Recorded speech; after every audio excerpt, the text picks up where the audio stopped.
Welcome back to the Geary Theory. I'm your host, Lauren Geary, and today I'm talking to Dr. Michael Rectenwald. Now, there is so many things I could talk to him about, which would be so interesting. He wrote a book recently, so he's written 14 books, so that's why I say there's so many things. But he wrote a book recently about the Great Reset, and just listening to some of his lectures on it, I have it in my Amazon cart right now. I can't wait to read that one. He's a former professor. He's actually an ex-Marxist, which is super interesting, but he's now a civil libertarian. And his biggest project right now that he's focusing on is what we got into today. And that is AZAPAC, which is the Anti-Zionist American PAC, which is a political action committee. And basically, the plan is let's get Zionism out of our politicians' life. Like, let's stop having this dual allegiance. And it's crazy thought, right? Like that America first could actually be our politicians' America first. Like they're not, their agenda is America, and that's it. That's it. So that's the goal of the pact, and it's amazing. And there's not many PACs right now that even have this intention to remove Zionism. But his pact is the only one that's actually been bold enough to say anti-Zionism or anti-Zionist. But the question is, we're hearing so much about Zionism. We're hearing so much about Israel right now. So why is it that we need to get rid of the Zionist agenda out of our politicians? I'm being told constantly that that what's good for Israel is good for America, that Israel is our number one ally. So why would he want to get rid of that in our politicians? Like, isn't the better Israel the better America, right? So we get into that. We get into why this is so necessary and how we'd see our country change for the better if we just got rid of the Zionist agenda. So he has a lot of courage, and he's extremely intelligent. I took away so much from this interview. So with that being said, let's get into it. Thank you so much for joining us today. I appreciate it. I've been learning about your work. I've been listening to your spaces on X, and you started the group Anti-Zionist AZAPAC, Anti-Zionist of America, if I got that acronym right. Is that correct? Yes. Anti-Zionist America Political Action Committee. Yep. Thank you. I appreciate it. And I'm really impressed by it. And I just wanted to, before we get started, you're one of the few, I know I heard in another review, there's maybe two other groups that are doing this, but you're one of the few that's willing to take it on. And it was the bravery of saying anti-Zionism in the actual PAC's name that I think is making a big impact. So before we kind of get into this, could you even start with why we need to fight against Zionism in the United States? Sure. So, that's been made very evident over the past 9 months, but the history is much longer. But let's just take the Trump administration. We're seeing like an endless supplication to Israel and everything they want, and you see nothing but, I mean, if you look on X, I don't know what your feed looks like, but everything is about Israel. Everything. It is, yeah. So the United States government has been infiltrated and hijacked. Right. We're under the control of a foreign state. So AZAPAC doesn't care about the existence or non-existence of Israel. And we define Zionism very, very narrowly. And from the American standpoint, Zionism is merely the extortion of the U.S. taxpayer for Israel and the bribery of our political class for Israel. That's it. We don't care about what Zionism means otherwise, because that's what it means to us. Right. And so, whether they're liberal Zionists or whether Zionism just means for some people, that Israel is allowed to exist and all that, that's not our concern at all. Right. In fact, we make very clear on our website, we don't care about the existence or non-existence of Israel. We're not trying to abolish the state of Israel. We're trying to abolish the Zionization of the United States government. Yeah, and what's so interesting is I think that Trump, we had this belief for a while that he was going to be the person that went against the mainstream. And I think the gift that actually his winning has given the nation is that we're waking up and realizing it really isn't mattering who's winning if you're taking money from Israel, because they're Yeah. going to be doing what wants to be done anyway. So I think that's really a good way you put it. It doesn't really matter what's happening in Israel. We're just concerned with what's happening in the United States. And we got to get this control of a foreign government out of the nation. So I will say this, though. We care in a sense because we're being extorted yeah, by Israel to murder other people, mass yes, murder them. yeah, And so by getting rid of Zionism from the United States government, it would go a long way to improving the chances for peace in the Middle East and elsewhere. yeah. Yeah, it's like we're not giving anybody else a fighting chance because Right. we're just supporting them, and smaller people don't have the means to defend against Israel if that's the case. Right. Yeah. There's so many conspiracy thoughts on this. So when did the Zionist agenda get kind of infiltrated? When did it start, from what you can tell, and when did it actually get its kind of momentum building within our nation? I mean, that's a really difficult question in a way. I'd say it's been really underway for years. I mean, you can go back to the 70s and you see in the 80s where Pat Buchanan was saying, the government is occupied. And so, I mean, it goes way back decades and decades. Yeah. Some people would go back to 1913 and the foundation of the Federal Reserve.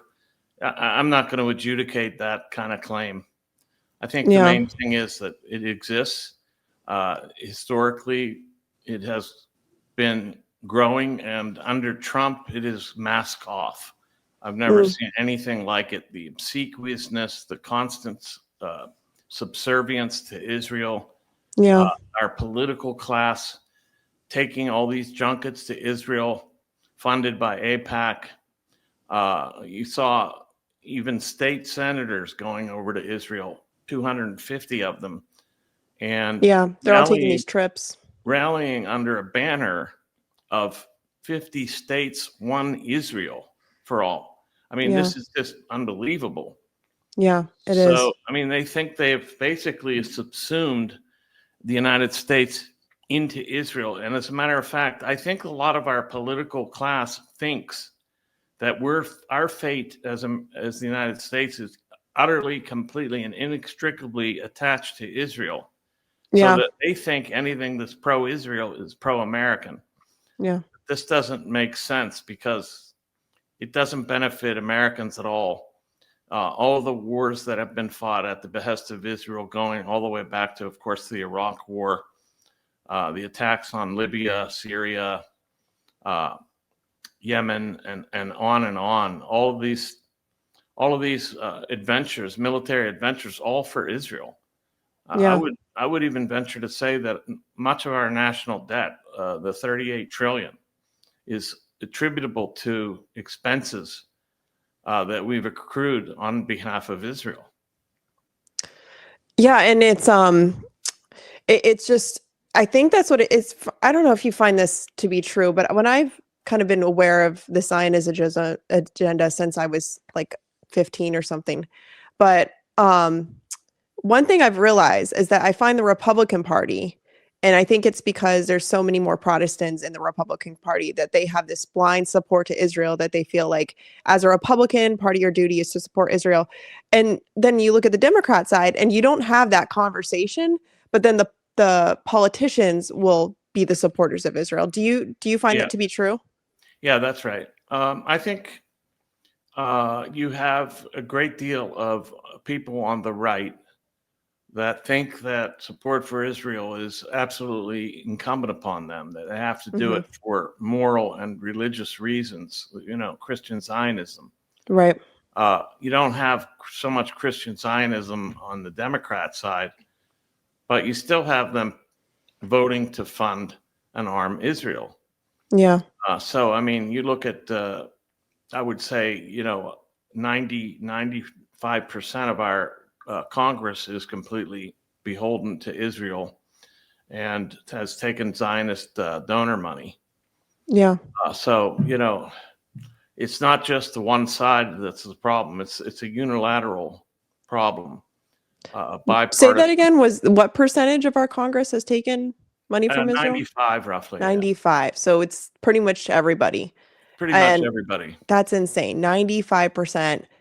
And I've noticed too, when I look at some of them, I mean, I'm not a wealthy person, but some of them have taken as little as like $5,000, $15,000. Yeah. And I'm like, I mean, is it me? I'm like, that doesn't seem like a lot of money for just a blind support. I mean, if they want that much allegiance, we need to be talking bigger money. So I just kind of wonder too, is there some other influence here than that little $5,000 that they're getting? Yeah, it's not just the it's not just the fund, the amount of money. There's a great deal of fear of Zionists and Zionism amongst the political class. They're terrified of the power of these people. After all, this is a criminal cabal. This is an international crime syndicate, right? That in Gaza just shows you what they're capable of, and the West Bank as well. But their criminality extends far beyond that. Yeah. For example, just the fact that just on the surface, without digging too deep, every dollar that the United States sends to Israel is actually illegal, according to the U.S. government. Because Israel is a nuclear power without IAEA inspections. They refuse to be inspected. And of course, they have ambiguity. They maintain this position of ambiguity about their nuclear weapons, but everybody knows they have them. Yeah. And they have. But Iran can't have them. It's just. But Iran can't have them. Yeah. And we fund them. And according to U.S. law, we're not allowed to send any aid, military or otherwise, to a non-declared nuclear power who does not subject themselves to the international nuclear treaty. And when was that treaty put in place? Like, how long have they been violating this? Since they got nuclear weapons. Yeah, so I think, I'm not sure when the treaty was put in place. I believe it's goes back to the Cold War, of course. Yeah, okay. With that being said, I mean, there's this fear of Zionism, and there's so many different ways we can look at this fear. But what I found really interesting is that, there's all these conspiracy theories, and I'd consider myself one of them, that think JFK was killed by the Zionist agenda because he wanted them to register and, the FAR Act and all that stuff. So, but then, it didn't work out for him. So I've kind of tried to, at sometimes, be almost the devil's advocate for the president and just thinking, well, if I wanted to get the Zionists out of US politics, how would I do it? Because JFK, maybe he took a too direct approach, and maybe you need to do some sort of espionage and go behind the scenes. And, so but I've kind of given up. But what would it take to actually, because I love your pact, but also there's so many people that feel like it's so infiltrated that we can't even get them out at this point. So what would it take to get them out, to completely get rid of this? It would take our PAC receiving, say, $5 from 50 million Americans, $250 million, and we can compete with AIPAC and all the other Jewish lobbies. Okay.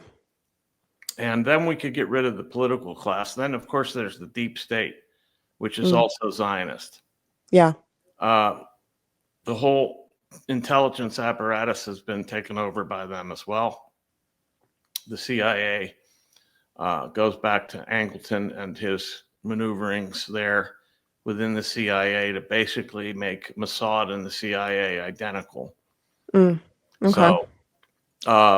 So there's a lot more that has to be done even after the political class would be replaced. But this is possible after they get in office. We don't see any way we can get rid of the deep state infiltration unless we get rid of the political infiltration by the political class, getting rid of the Zionists in the political class. This will give us a tremendous impetus to revolutionize the entire government, including the deep state. And how do you think, just for those that are like, like there's so many people that still don't really know what they think about Zionism. They see that there's some maybe corruption there, but they're still maybe holding on to this Christian ideology that they have to support them. How would you see our country change if we were to just get rid of this one simple problem? Not simple, but one problem of the Zionist. Yeah, I think we'd see a flourishing of the United States economically and socially and so forth. I mean, imagine all the funds that we've sent them over the years. Yeah. In the last 2 years alone, it estimated $33 billion have been sent to Israel or in support of Israel. $21 billion directly to Israel since October 7th, 2023. And that's, of course, on top of the 3.8 billion that's sent every year. Imagine what we could do with all those billions of dollars. Yeah. I mean, all the infrastructure that could be repaired, all the, would we have to cut SNAP benefits, for example, right now? Right. If it weren't for all of this outlay of money to Israel, I doubt it.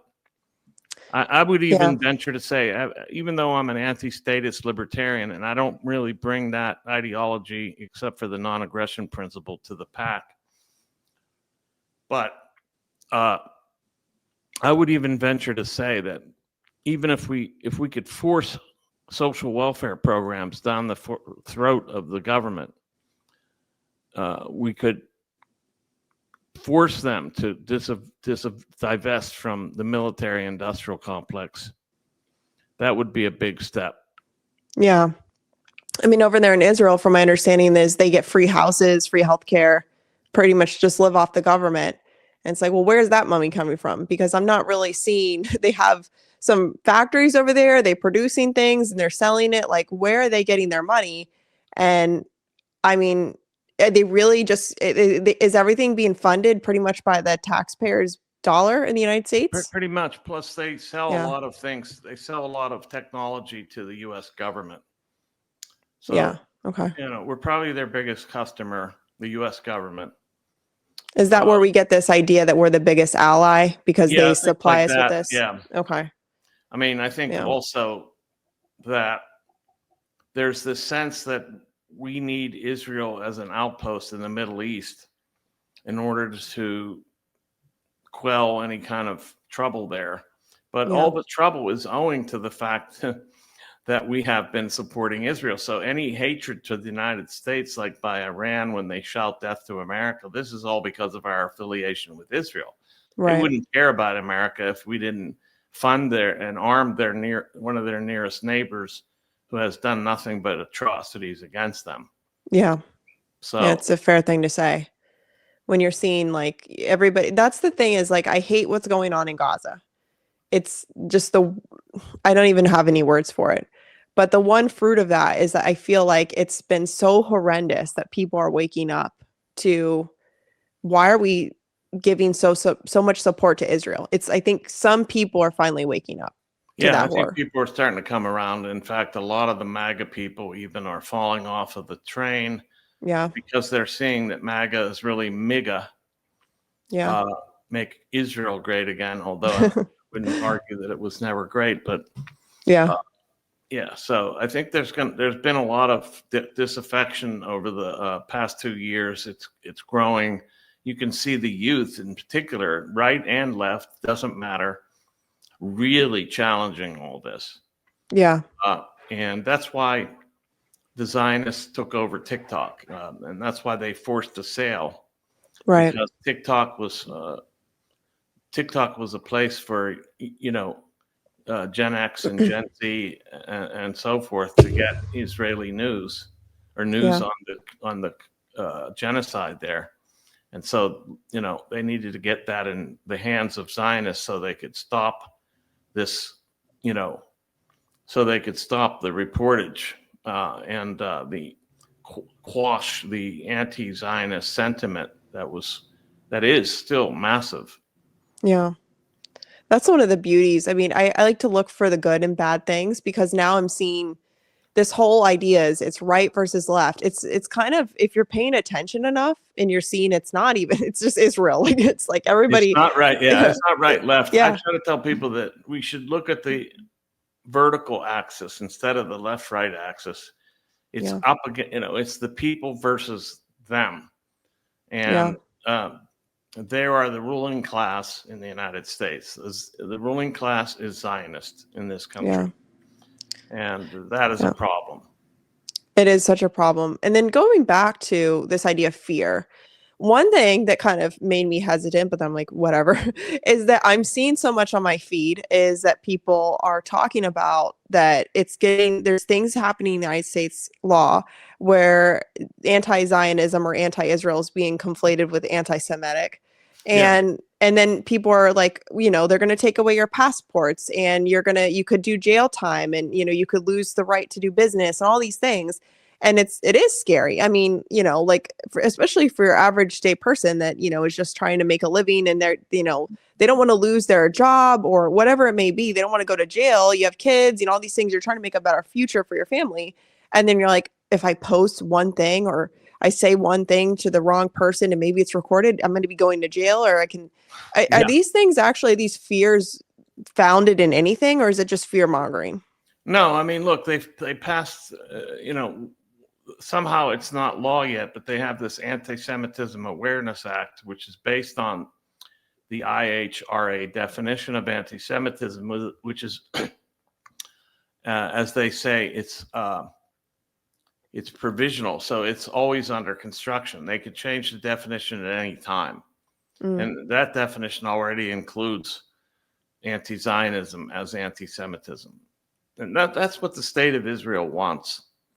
They want the conflation of Zionism and Judaism and being Jewish. They are the ones that want that conflation. So they thrive off of anti-Semitism, as it were. Yeah. Without anti-Semitism, they have no reason to be.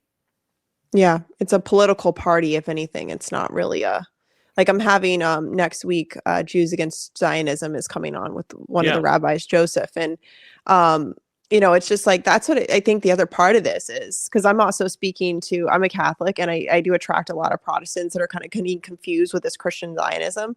And, that's the other part of me that I'm going to go down that rabbit hole in other episodes, but it's just, they're trying to infiltrate even theology. I mean, not even trying, they're successfully done it. Yeah.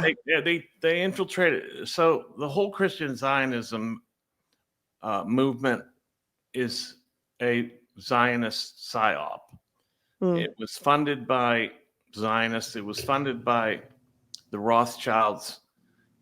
Sarah Scofield was a con artist whom they basically hired and promoted to write the Scofield Bible, which is just a bunch of footnotes to the Bible that construe everything in the Bible to support the state of Israel. So it's a complete political Zionist propaganda tool. If the Christian Zionists don't know that their entire theology was basically produced out of Zionist imperatives.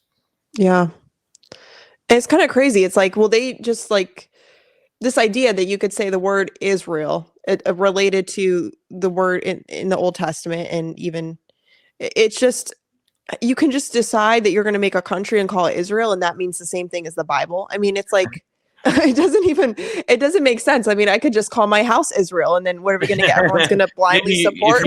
If you did, you might get some government grants. There we go. All right. I live in Israel. It's like, exactly. It's kind of like the insanity of it. And then when you go back to what's happening in Palestine and how, it's just the history of that, and people, we don't even know. And that's what I think people need to start waking up, because at the end of the day, as a Catholic, you're going to be accountable to God, and you need to make sure that you weren't supporting some heresy and at the sake of supporting a genocide. And then you have to also, this is your country, and your children are going to be growing up in this country, my children, and I want them to live in a good future. I don't want to leave this world thinking I didn't do a single thing to improve it and just say, oh, best of luck to you. And so we have to wake up to this. I guess I'm getting really frustrated with people just blindly supporting it because it's convenient. The other thing I'll just kind of, I don't want to rant here, but is as a Catholic, I'm kind of upset that we don't have enough Catholic priests or theologians that are willing to speak out on this.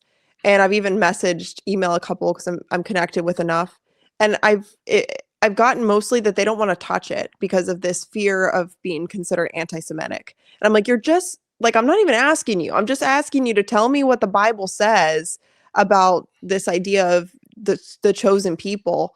And I guess I'm just seeing not enough people speak up. And that's why I think what you're doing is incredibly powerful. And I think it's necessary. Um, and so what else do we need to do besides I like everyone give $5, but it's more than that too. I think we got to get your pact, we got to get up and running. We got to get some, financial backing so we can give these politicians, a better option if they need some financial support. But right. What else do we need to do? We need to bring awareness. What kind of changes do we all need to make to get this going? I think, a lot of, like I said about the PAC is only tackling the political element. There's certainly more to it than that. And I admit that straight up. I've said that from the beginning.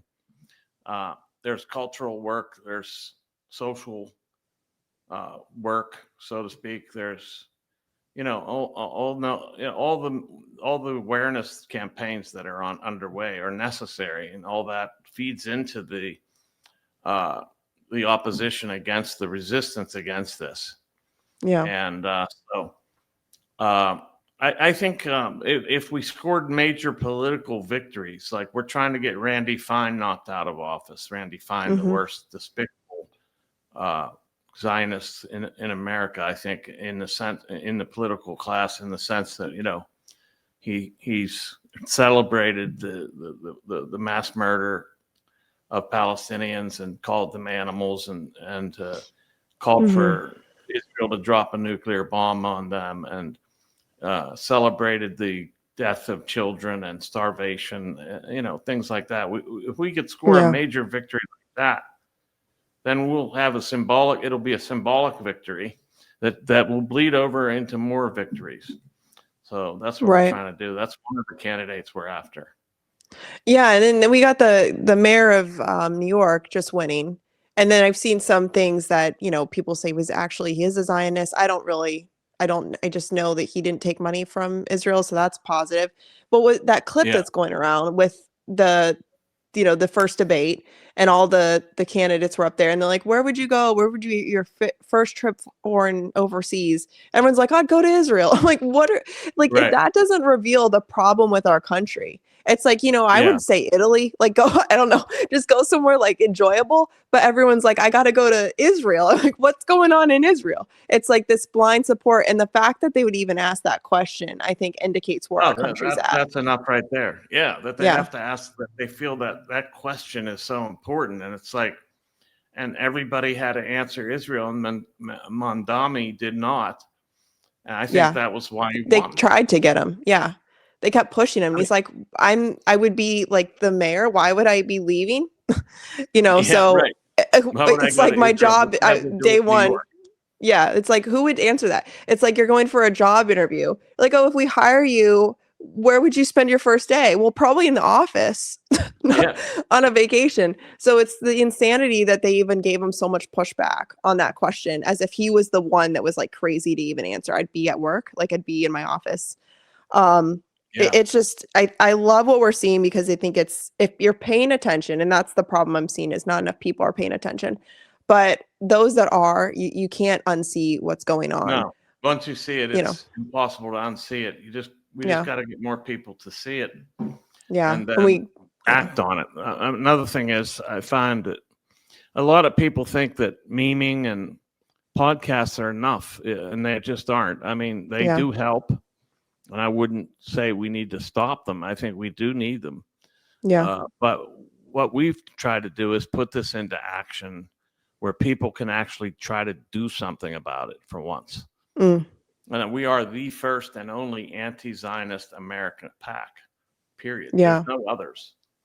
I mean, there are some other PACs that for Palestine, for better policy and so forth, but we're explicitly anti-Zionist and the only one. I think that's the power in this, because what I see with the Free Palestine group is they're being labeled as, like as left wingers, and like the MAGA people are kind of like disregarding what they're saying. I see people going to those rallies and interviewing them, and they don't really come off like they know the issues. So they're kind of, and it's also a movement of the youth, which I'm not discrediting. I think that's powerful.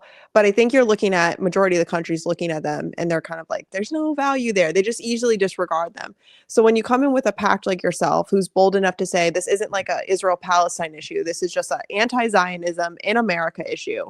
Right. And, it's just like, and then you have people like yourself who have all these credentials and aren't just like a young person that can be easily influenced under certain things. It gives a lot more credibility to it. And I think, like you said, you're naming the problem. It's not pro-Israel. It's not pro-Palestine. It's anti-Zionism in the United States. In the United States. You're pinpointing the problem. Our goal is to de-Zionize the U.S. government. Yeah. That's simple. And, whether Israel falls in the process is not really our object. I do think that without U.S. support, that they're cooked. But we're not trying to. That's not what our objective is. We're trying to fare for ourselves, and in the process, we would do better for the whole world should we de-Zionize the United States government, because we're the biggest enablers of Israel's atrocities. Do you consider this is like a topic, but do you consider Trump a Zionist? Yes, absolutely. Okay. He's 100%. Can you break that down for all the people that would say that's wrong? Why would you say that? What would I say? Yeah. Why do you? Because I agree. But what's the evidence to support that? Donations that he took from Miriam Adelson and her husband, the ex-one, Sheldon Adelson. It's not just the money there. His whole career apparently has been bailed out by Zionists. In other words, he had faced financial catastrophe several times, and he was bailed out by Zionist banking. Yeah. So he's very beholden to them, and he owes them. I would call him like a middle manager of the Zionist organization. I look at it as it's like a mob. It's a gang. Yeah. And he's like a mid to upper range gangster in the mob, and they'll kill their own if they divert from the mission. And I do think that's what's happened with Charlie Kirk, frankly. Yeah, I'm watching the Candace Owens series. Like it's my daily thing.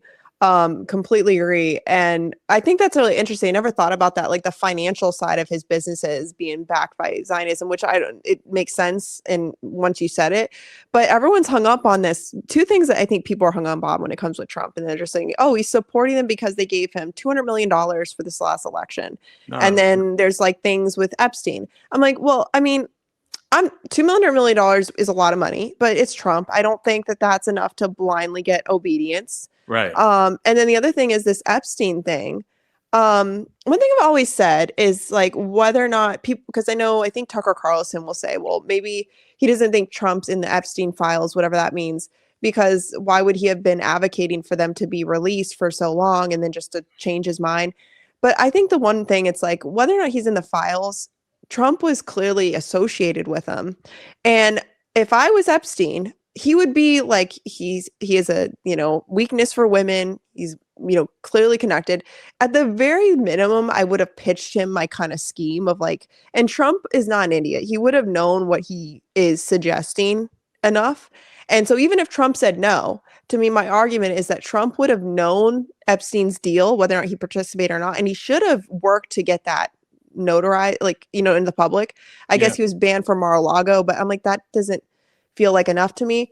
But I don't know. So what you're saying is it's not just the Epstein list. It's not just the donation from Israel. It's because of his entire career. He basically owes them. And there's probably more that we don't even know about. Yeah, that's right. I'd say so. Yeah. I don't believe he was engaged in any untoward activities with minors in the Epstein honeypot operation. But I think he's protecting people that were. And largely the people that need protected most is the Mossad that ran the operation. of course. Right. So Yeah. it's really Israel that he's protecting, not so much the American political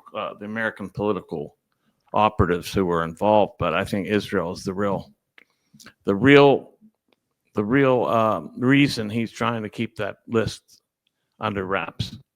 Yeah, it's not about, he has somebody he knows in it and he's trying to keep him. It's bigger than that. It's that his job is to work for Israel, and they don't want that list out. So you're just going to gaslight the entire nation to think it's crazy that they would even want the list, even though you were a big advocate for it. Yeah. So what would you say, if I can ask, what's the backlash you've personally experienced? Because we talked about the fear of speaking out against Zionism. What have you personally experienced? So somebody that wants to kind of, do what you're doing, what do they expect? What's the backlash they should expect? Well, for me personally, it's been, first of all, I lost major money and funding over this.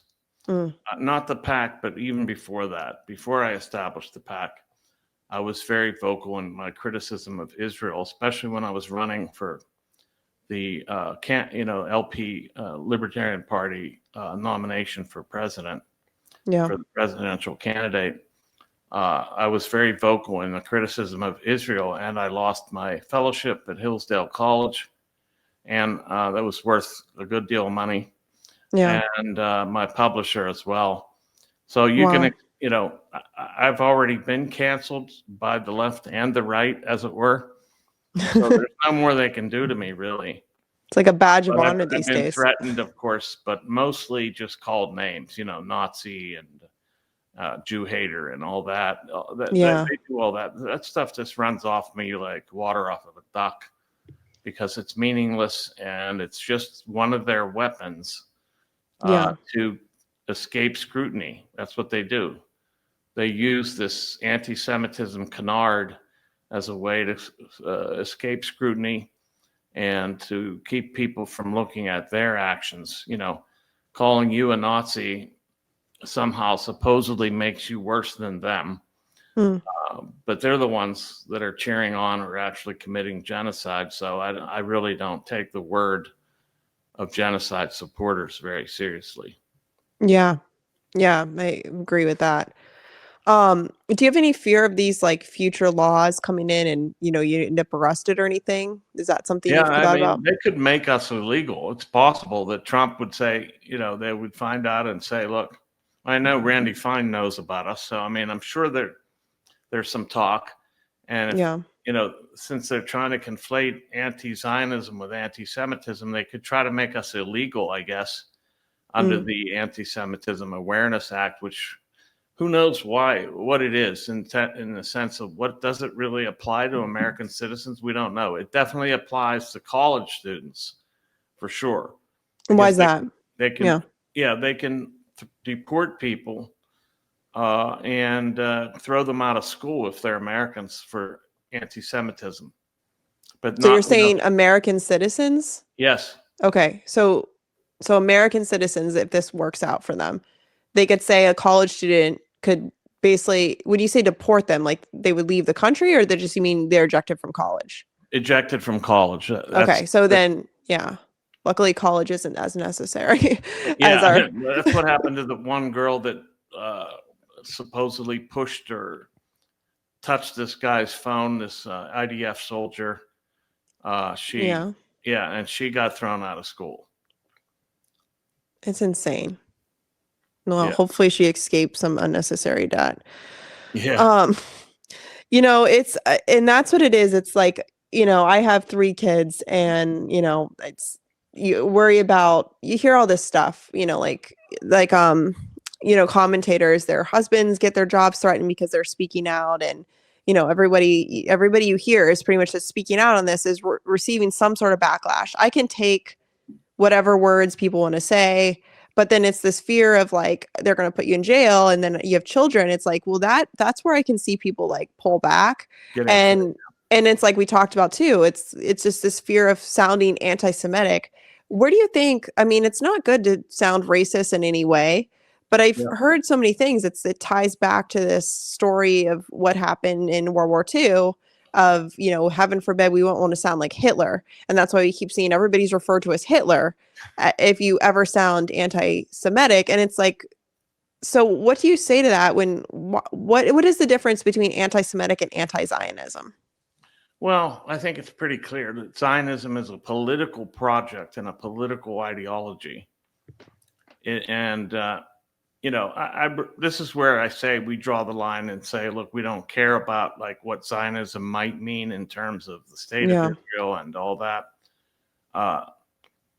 But I think the difference is simply that, you know, we acknowledge that, first of all, not all Jews are Zionists and not all Zionists are Jews. Yeah. You have all of these Zionists that are, you know, I guess some people would call them Shabbos Goy, that do the work of the Zionists in office, like Ted Cruz and you know, Randy Fine and Lindsey Graham and the whole 9 yards of all these people. So they're Zionists, but they're not Jewish. So we don't care whether they're Jewish or not. The point is they got to get out of office because they're Zionists, and Zionism is beholden to another state, not ours. Yeah. So we you know, basically you can't escape by being anti-Zionist. You can't escape the charge of anti-Semitism. It's going to come anyway. So yeah. I don't care about it. I don't think. Because you're like, I'm not being anti-Semitic, so it doesn't. Like, if they want to consider that as anti-Zionism, anti-Semitic, that's not what I am. So if they want to reflate it, you know, it's not true. Right. So like I've said, and I still maintain that if Max Blumenthal wanted to become part of our organization, I would welcome him with open arms. He's one of the most strident and well-spoken anti-Zionists in America, and he's a Jewish guy. I don't care that he's Jewish. Right. What I care about is what ideology people, and and on the Jewish question, I am not a genetic determinist, so I don't think that there's anything about being Jewish that makes you endemically a certain way. Yeah. I think, and even if there is some kind of upbringing that, and I think the upbringing is a huge part of it. Yeah. In the synagogues, schools, and all that, they're mostly all Zionists, so they get indoctrinated very early. Yeah. And but I think you have numerous cases of Jewish people who have escaped that indoctrination somehow, even after having gone through it. They become anti-Zionist after a long, lifelong indoctrination process in which they were, you know, told that being Jewish means supporting Israel no matter what it does, and all that. So, you know, there's an obvious distinction between Zionism and Judaism. I don't want to get into the question of whether Judaism lends itself to Zionism, whether Zionism it's more of a theology Judaism issue. and all that. Yeah. It's not our problem. What's interesting is the indoctrination point you really pointed to is you're seeing these videos of, you know, like there's this one guy, a really big guy is, you know, he's in, I think it was Gaza, I know it was in Palestine somewhere, where he's taking over that woman's house. And, you know, you've seen this clip and she's like, you're taking my house. And he's like, if I didn't take it, someone else will. And she clearly has like a Palestinian accent and he clearly has a New York accent. And it's like, you know, if anybody's watching that, you know, it's just like, well, this guy wasn't just living in Israel like for many years. He was obviously came over here from the United States and is just taking somebody's house. So I've been watching that and I'm like, you know, you see, and then on the other note, you see these videos of children in schools in Israel and the indoctrination they receive at such a young age. So you kind of like, now I understand. It's like, it's a cult mentality of let's just, the Palestinians are evil and let's just do this and take over everything. But then you wonder, how are these Americans, you know, who grew up in the United States and, you know, have a different worldview than somebody that grew up in Israel, how are they just willfully like going over to Israel and taking somebody's house? Like, don't they have the American values to some extent? But then I think what you're saying is it makes a lot of sense. They're being indoctrinated, even though they're in the United States, the indoctrination starts as a young age in their home, their community. You know, that's what's kind of going on. 3,700 synagogues in the United States, of Yeah. which only 33 around there are not Zionist. So it's an enormous industry. Interesting number. Yeah. Yeah. Most synagogues in the United States are Zionist, and the synagogue schools are going to teach students to be Zionists. And so that's happening here. And then they send them over there to take people's land and homes and so forth. It's all par for the course for them. Yeah. So one more question. What would you say, other than them just kind of taking American money and using it for their agenda, what other things are they doing in our country that you would consider needs to be rooted out, other than just laundering money, essentially? Yeah, that's a really good question. I mean, I have distinguished between what I'd call foreign Zionism and domestic Zionism. And we don't really touch the domestic Zionism part of it so much, because we've got to get rid of the foreign Zionism immediately. What I mean by domestic Zionism is different programs and different policies and so forth that are meant, I think, intentionally to weaken the United States as a nation, to weaken our domestic integrity. And I would call that domestic Zionism. And under that, I would put things like the mass immigration, like gender affirming care. I've heard that, like gender affirming care is being things like that. Yeah, I would put that all under the domestic Zionism label. And we just don't take a position at AZAPAC on that stuff. Yeah. Because we need to focus on this problem first, and then those things will take care of themselves, I believe. Yeah. Because once again, we talked about, you get to the root of the issue. It's kind of like when you're infected with a wound, you treat the wound and the rest of the body kind of responds. Right. Yeah, that's really good. Well, I appreciate it. Can you tell everybody kind of where they can find you, how they can support the PAC? Sure, absolutely. Thanks for asking. It's AZA-PAC.com. That's AZA-PAC.com, or just search for AZAPAC, AZAPAC in Google, and it'll come up as your first answer, the first entry, which is great. We got good SEO. So if you go there, please donate. We need support to oust these candidates, and we're taking them on. We have 3 candidates right now that we've endorsed and supported and continue to support. So get involved. And then we're going to have pretty soon on the site, we'll have a sign up for volunteering. But there's already a sign up to receive our newsletter. You just go on there and enter your email address and you'll get the newsletter. But really, we need donations to do the job that we're trying to do. And everything is in the open. The FEC records will all be disclosed. There's no hidden. It's a totally transparent organization. Yeah. So. Awesome. Well, thank you so much for your time. I appreciate it. Thanks for having me. It's great to talk to you.